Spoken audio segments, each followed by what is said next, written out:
Oh, right. So back in the game, this is going to be part 3 as she goes through the 5 verses that made her lose her faith. I already addressed 2 of them. This is going to be number 3. Let's get it. Struck me, big red flags popped up when I read it, was in Deuteronomy 22, starting in verse 28. If a man happens to meet a virgin who is not pledged to be married and he assaults her and they are discovered, he shall pay her father 50 shekels of silver. He must marry the young woman, for he has violated her. He can never divorce her as long as she lives. Now, when I read this in the earliest stages of my deconstruction journey, I was very confused, and I thought there has to be an explanation for this. There's no way that God commanded women to marry men who assaulted them. Men and women. If they just paid their father. Like, there's no way the Bible says this. I need to figure this out. I contacted my old pastor and I asked if I could discuss some things with him. What did he say? Questions. So we set up a night to have dinner. I went over to his house. I pointed out this verse and I said, what does this mean? Like, how can you justify this? And he said, yeah, this is what it says is true. At that time in the culture, if a man did that to a woman, she would be considered unclean and not eligible to be married, and that would ruin her life. And so the best thing they could do is have him pay money to her father and buy her, and then he'd have to marry her and he'd have to take care of her for the rest of her life. He would be obligated to do that. That is his punishment. And some people who are indoctrinated, who are taught not to question it, will just go, oh, okay, that makes sense. Mm-hmm. But not me. I couldn't. I could not make sense of that. It'd be one thing if these were just rules that men made up that God did not approve of, but this is a direct law of God in the Bible. This kind of loophole for men to find a wife if they just assaulted her, and then they could marry her if they just, paid her father some money. And supposedly that was a lot of money back then, so that was a very big punishment. But really, that's how we punish the man? I don't know any woman that would ever want to spend her life being married to and having to submit to the man that assaulted her. And I've had people ask me, well, what do you recommend? What's the solution? I mean, she would have been an outcast. She would have been unclean. She wouldn't have been eligible for marriage. And so what are they supposed to do? They were trying to protect her. I don't know. Maybe God could have commanded the community to come together and take care of that woman. Maybe God could have commanded the men to marry women even if they aren't virgins. To not worry about if a woman was a virgin when he married her. That would solve the problem right there. I just came up with a better solution than God could. A more moral solution. An all-powerful deity couldn't come up with a better solution than a woman must marry the man who assaults her. That doesn't add up for me. It doesn't sit right with my sensibilities. And so when I got that answer from him, it was not satisfactory. The justification, the apologetic response for this verse is just not satisfactory for me to find good moral value. Moral value. Fourth passage that I have. All right. You know those wrestling match where you're just waiting to be tagged because you want to hop in? That's what it feels like felt like when listening to her talk about Deuteronomy. She said a lot of things, a lot of accusatory, blasphemous things here. Okay, so I'm going to talk about 2 things. The first one, absolute truth, but I'm going to put that towards the end. I want to get directly into her butchering of Deuteronomy. You see, first, this verse comes off very challenging, but these are the type of verses where it's like, okay, if you're a student of the scriptures, then you're going to dig in and get in there, and because the God you know is not the God that she or someone who would interpret that verse to be talking about rape is the God who reveals himself. So just like in the New Testament, right? You can't take a verse out of isolation and then come to conclusions, but rather you have to look at all the topics or all the time in which that topic is discussed in the scriptures or in the New Testament to have a holistic, full counsel of God conclusion on what's being spoken of. Bam. So let's go back to Deuteronomy. We're going to talk about rape. Is her claim of a loophole in which you could get a wife is just rape a virgin, and now she has to be stuck with you for the rest of her life and submit and all that. Is that claim what she got going on? All right, let's get into it. So, what are we talking about here? We're talking about regulations for sexual purity. So if you read all of this, and then it goes into our verse all the way down here about the rape accusation that she says. All right. So if you're a student, if you're a serious student of Scripture and you really want to know the truth, bear with me and let us read. Let's read the whole thing. Let's start at 13. I was about to just summarize it for you, but let's just go ahead and read it. Suppose a man marries a woman, but after sleeping with her, he turns against her and publicly accuses her of shameful conduct. Okay, what is the shameful conduct? Saying, when I married this woman, I discovered she was not a virgin. Oh, okay. So point number one, for a woman not to be a virgin in ancient Israel, according to the law that God has given these people, to lose her virginity before marriage is a shameful conduct. So in our culture today, where people brag about how many bodies they could get, whether it be a man or a woman, that's shameful conduct. So her virginity is to be protected and sacred and reserved for the man that she marries. Okay, verse 15. Then the woman's father and mother must bring the proof of her virginity to the elders as they hold court at the town gate. They're having a court meeting over this, y'all. They're going to Judge Judy over this accusation that she did not keep herself sexually pure. Remember, that's what this section's about. Okay, so they're going to court. What's the evidence that she has kept herself pure or not? All right. Her father must say to them, I gave my daughter to this man to be his wife, and now he has turned against her. You know, he went OJ.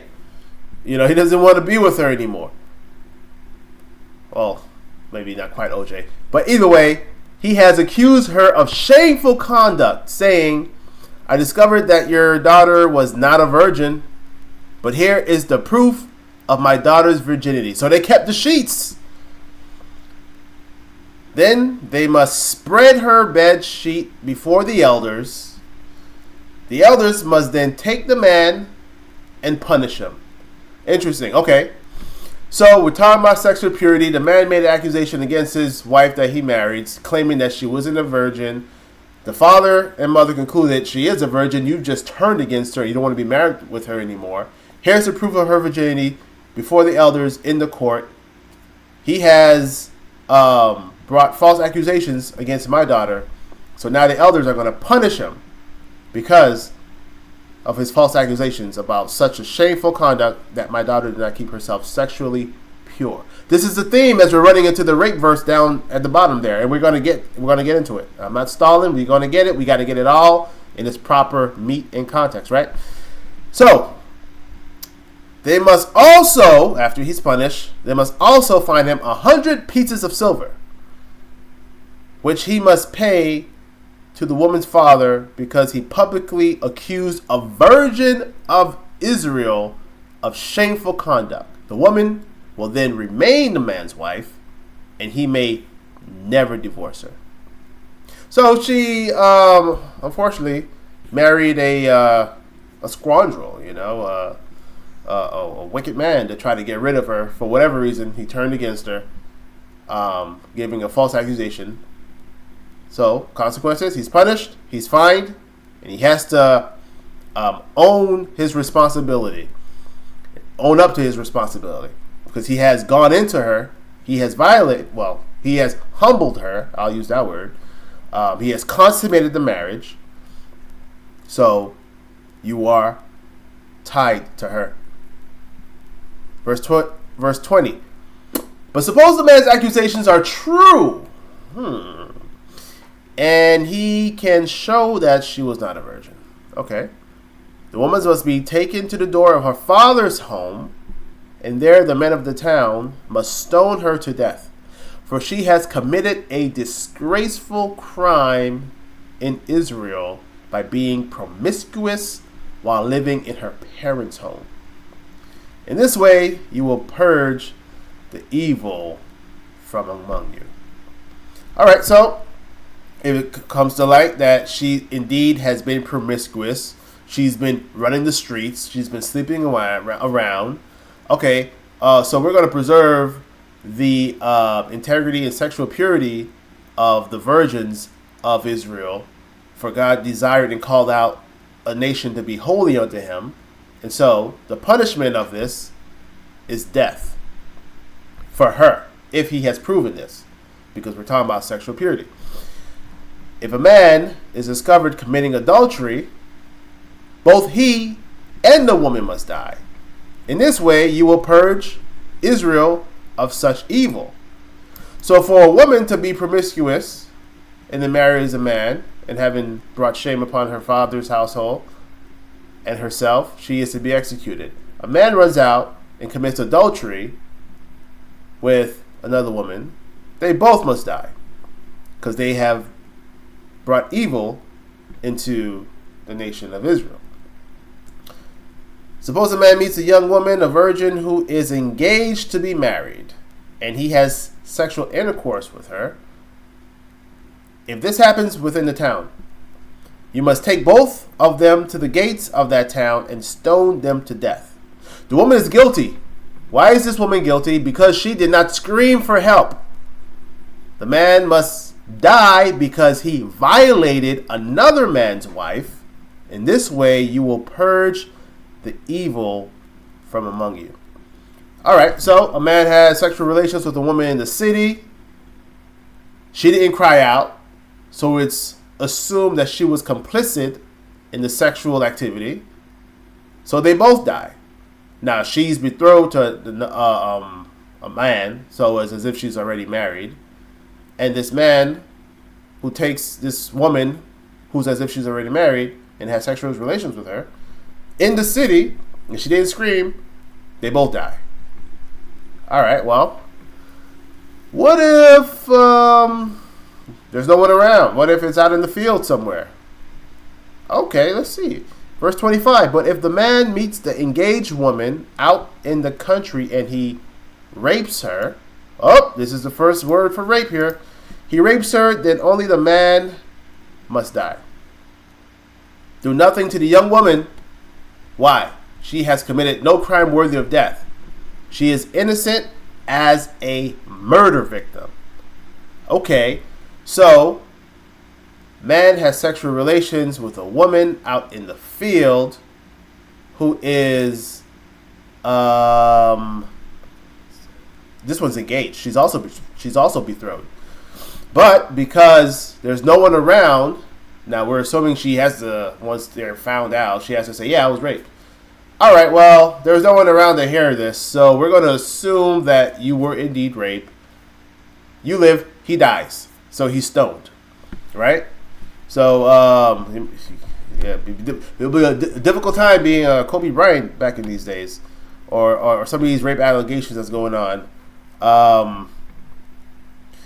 So that's interesting because now, as a man, you want to go run around and be promiscuous with a woman out in the field.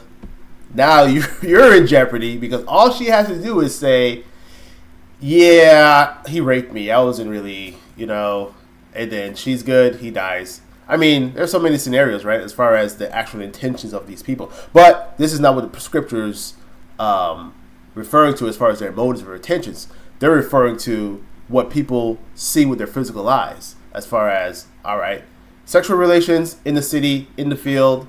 All right, well, this is how we're going to handle these situations. So, knowing how we're going to handle these situations, then you might want to take it upon you not to be fooling around with people out in the country or people out or in the city, because we are going for, and God is demanding, sexual purity. And so if everyone's being sexually pure, then they won't find themselves in these situations as far as, no, I didn't rape her. No, actually, he did rape me. Or, Sexually pure. All right, cool. Do nothing to the woman, verse 27. Since the man raped her out in the country, it must be assumed that she screamed, but there was no one to rescue her. So we're making assumptions here. The woman lives, the man dies. Suppose a man has intercourse with a young woman who is a virgin, but is not engaged to be married. If they are discovered, he must pay her father 50 pieces of silver. Then he must marry the young woman because he violated her, and he may never divorce her as long as he lives. A man must not marry his father's former wife, for this would violate his father. You see how that word violate is used towards her, and this was used towards her father. It's like to fringe upon their rights, their dignity, their respect. Some say humble, but either way. So notice how in verse 28, which is the verse of contention with the female, suppose a man has intercourse with her. All right, so his intercourse is with a young woman who is a virgin. Realize the word he used here is intercourse, but the version that she read from says rape. So we're going to read this part in another translation. So realize that rape involves intercourse, but intercourse does not necessarily involve a rape. So let's go and try the New King James Version. Let's go down here. If a man finds a young woman who is a virgin who is not betrothed and seizes her and lies with her. So the New King James says seizes. Let's go with NIV, probably is going to say rape. 28. See, this is how Bible study is done. To actually get in the verse. And I didn't even click on here, which is going to tell you it in the Hebrew. But anyways, we're going to do that. If a man meets a virgin who is not pledged and he rapes her. All right. So the word in NIV is translated as rape, right? In verse 25 is also translated as rape. So let's click on this. This is the Hebrew. Finds a girl who is engaged, forces her, and lies with her. All right, so this language says forces. So this word is hazag. So forces is hazag. Gotcha. And that's for 25. Now for 28, if a man finds a girl and a virgin who is not engaged and seizes. So the word here now is tapaz. Notice how forces in verse 25 is hazag, but the word here is tapaz. And it seizes, not forces. So we're not talking about rape. To handle, to hold, to catch. This one says to surprise, lay hold, seize. So what we have going on here is with some of these Bible translations like NIV and these modern translations is an interpretation rather than a translation. Because you see how in the New Living Translation, which I was initially, where'd Deuteronomy go? Which I was originally reading from, it says he seizes her and has intercourse. Whereas verse 25 says he forces her and rapes her. Oh, he didn't even say forces. It just says rape because the Hebrew words are different. Now, okay, so let's just say, all right, well, which one is it? Is it intercourse? Is it rape? We got two different Hebrew words being used here. All right, well, the thing about the Bible is it repeats truths at different parts within the scriptures. Just like I was saying with the example with the New Testament, right? Now with the Old Testament, is there any place in which something like this is spoken of? Actually, there is. I believe it's in Exodus 21, I think. Here, social responsibility. All right, she was talking about why won't the community come and take care of her rape, of this raped woman? Well, you're assuming that she was raped because of the interpretation of the NIV or whatever version she was reading from, but we're going to get more into how some Bible translations give you interpretations rather than giving you translations. I have a very good example of that in the book of Deuteronomy. All right, so let's go here. Look at this. Anyone who has... Okay, here it is. Verse 16. If a man seduces a virgin who is not engaged. Remember back in Deuteronomy? She was also not engaged. He seduces a virgin to anyone and has sex with her. It doesn't say he rapes her. It says seduces. He must pay the customary bride price and marry her. But if her father refuses to let him marry her, the man must still pay him an amount equal to the bride price of a virgin. It's the same scenario. So Deuteronomy means retelling. So it's a retelling of the law. The law was first told in the book of Exodus to the generation that came out of Egypt. That generation died in the desert. They fell in the wilderness because they were disobedient to God. And the new generation rose up, and that's the generation that was led into the promised land with Joshua. So that second generation, they're the ones in whom Moses retells this law to in the book of Deuteronomy. That's why Deuteronomy means the retelling or a second telling of the law, because it's a different audience, but it's the same law. So back in Exodus 22 verse 16, it clarifies what is meant in Deuteronomy 22. Was it 22? Anywho, yeah, 22 verse 28. Because remember, it's talking about the woman who's not betrothed and who's a virgin, which is also talking about that same exact scenario here in Deuteronomy 22 verse 28.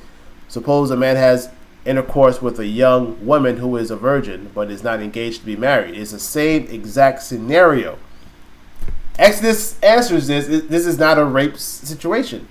That's why the NLT translated as intercourse, because the word here is tapaz, whereas the word up in 25, rape, was hazag. And I didn't even look up what hazag means. All right, let's go ahead and do that. Engage forces. Boom, boom, boom, boom. To be strong, grow strong, prevail upon. You see, like a wrestling or something. Caught fast. And then there's other ways it can be used. All right. So I have this Google Sheets in which I read this and I broke it down. So this is it. Yeah, this is it. I broke it down with the different scenarios. All right. We have the parties involved, the location, the woman's response, and the result. Red is who dies. You see how most of these situations somebody's dying? And only in the verse where is some Bibles interpret it as a rape in which a marriage occurs. But it's not a rape when you use a clarification verse back in Exodus 21. All right, let's go through it. This is Deuteronomy 22. Husband and wife falsely accused of not being a virgin. All right, the location, the woman's response is irrelevant. Husband is punished and fined. Husband and wife rightly accused of not being a virgin. Location is irrelevant. Woman's response is irrelevant. The woman is executed. Now, I say woman's response is relevant because he's actually proved that she was indeed not a virgin and she brought shame upon herself, her household, and so on and so forth. All right. Husband commits adultery with another woman. It don't matter where it happens. They were discovered. That's what it says in Deuteronomy 22. They were discovered. Both are executed. All right. Man and a betrothed virgin woman had intercourse, is in the city. She screams, oh, we're going to assume it was rape. Because if it's not rape and she's betrothed, guess what's going to happen? They both are going to be executed. So, if it's in the city and she screams, all right, just execute the man. If she doesn't scream, well, let's assume it was complicit. Execute them both. Same scenario. Man and betrothed virgin, but they're out in the field. All right. It says that no one's there to hear her scream. Man and betrothed virgin out in the field. No one there to help her. So, it's assumed that she was raped. The man is executed.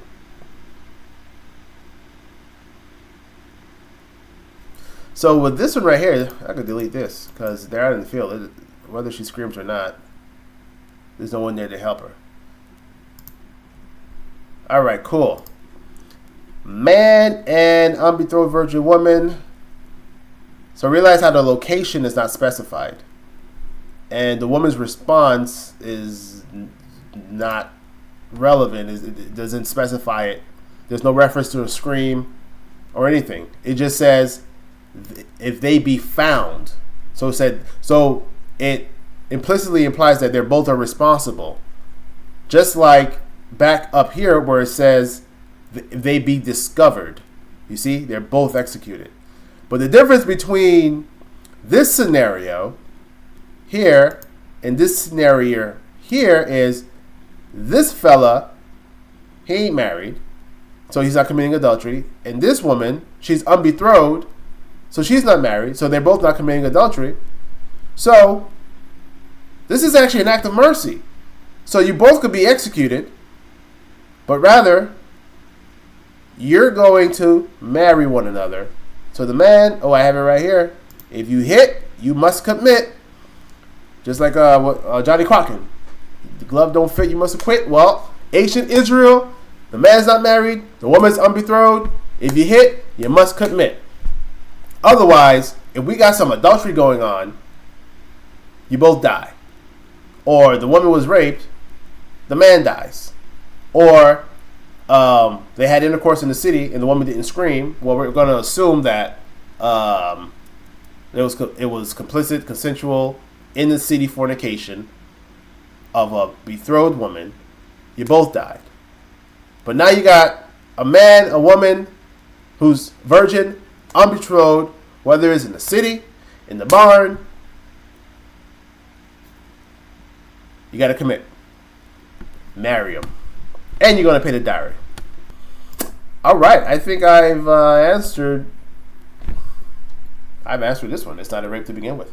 Now, someone could say, well, you're just going with that interpretation of Deuteronomy based off the NLT, the King James, and New King James, rather than going with the NIV and all that jazz. Okay. That is fair. But the thing is, I'm looking at the Hebrew words that was used. Now, let me show you another example in Deuteronomy in which the translators became interpreters rather than just translating what's said. This is in Deuteronomy 32:8. All right, Deuteronomy 22:8. There's a pretty cool video out there. It's like 2 minutes long that also discusses this. You can look it up if you want. But this is what Deuteronomy 32:8 says. When the Most High gave the nations their inheritance, when he separated the sons of God, or the sons of man, he set the boundaries of the peoples according to the number of, depending on which translation you're running with, is going to tell you angelic beings, the sons of Israel, or the sons of God. All three cannot be correct. So as this video continues, it tells you different translations go with the YLT, RSV, or NLT. Sons of Israel, sons of God, angelic beings. Which one is it? And then he goes in and he breaks down which manuscripts these various translations are using. The YLT uses the Aleppo or the Syrian manuscripts. Sons of God uses the DSS, that's the Dead Sea Scrolls. NLT, which is what I read Deuteronomy 22 out of earlier, goes with the Septuagint, angelic beings. And you know who else goes with the Septuagint? Jesus. When he walked the earth and he was quoting Old Testament scripture, he was quoting from the Septuagint. So this is why I favor NLT translation, even Dead Sea Scrolls, because it's pretty old manuscripts, versus the Sons of Israel. Scholars that go with Sons of Israel, they're the ones that do not agree that it was angels in Genesis chapter 6 that came down and had intercourse with the daughters of men and created Nephilim, giants, kind of like where Goliath and those boys came from. So because they find it difficult to try to explain angels having sex with female descendants of Adam, it's hard to take scholars seriously, and it sounds like Greek mythology. Or, they just changed their ideas with, well, the sons of God in Genesis 6 is about the sons of what's his name? Sons of Seth, rather than the sons of God or angelic beings. So they abandoned that, and so they pivot everywhere else in the scriptures where it referenced sons of God. And Deuteronomy 32:8 is one of them. But if you're a Bible nerd, you catch up on these things come across you, and you want to stay true to the text of what it says, you pick up and you run with. Well, I mean, Jesus made it simple. I'm going to just go with what he went with when he was quoting Old Testament, Septuagint, angelic beings. But this is just to show you how there are different translations in our modern times which are more interpretations. You see, like Sons of Israel is interpretation. Deuteronomy 22, verse 28, the unbetrothed virgin who was raped, that was a interpretation rather than a translation, where the translation just says she is seized or intercourse is done, but it doesn't make a conclusion that the intercourse was based off a rape. And when you take the full counsel of the verses that I gave you, which is the entire context of sexual purity in Deuteronomy 22, and cross-referencing it to when that scenario was first introduced back in Exodus, you can clearly see that it is not referring to a rape. So this is just another example with Deuteronomy 32:8. So let me just play the rest of this video. If you're a Bible nerd and now you're interested in Deuteronomy 32:8, to put a part of your arsenal. So I'm going to just click on this, and I'm Ghost. I'll catch you on the next verse. Angelon Theou, meaning angel or messenger of God.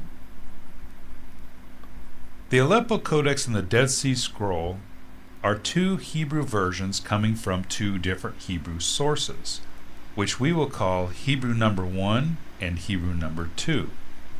Hebrew number 1 reads Bnei Yisrael, meaning sons of Israel, while Hebrew number 2 reads Bnei Elohim, meaning sons of God. The Septuagint is a translation from an earlier Hebrew source, which we will call Hebrew number 3, that reads Bnei El, also meaning sons of God, but a more primitive spelling that is commonly used among Semitic peoples for angels or messengers of God. The process of textual criticism compares these various readings to make a determination of which reading is the original. The consensus among scholars is that the original reading is Bnei El, sons of God. Notice that the letters in these two Hebrew words can be found within all three Hebrew versions.